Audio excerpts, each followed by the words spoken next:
It's dripping oil. Gas, actually. Touch these up. It's gas. Now that the bike is running, barely, time to move on to more exciting parts, which is the aesthetics. I ordered this from a company in the US that makes modern replicas for old bikes.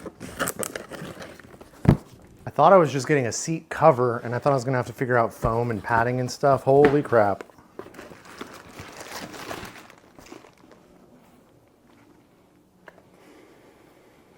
Smells like leather. Before we get too excited, we have to see if it fits. Here's the thing with these old bikes, you never know if anything's gonna actually work.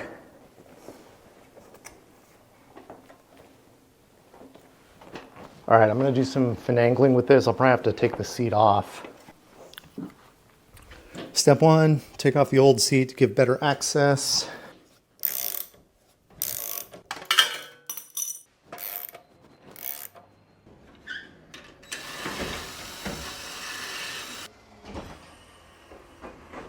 And then this has these little tabs in it that kind of bend up and around to secure it to the body.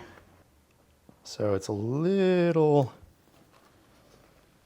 deformed.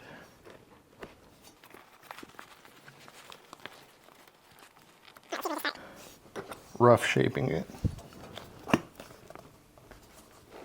I don't think it's like a dead match, but that's gonna work.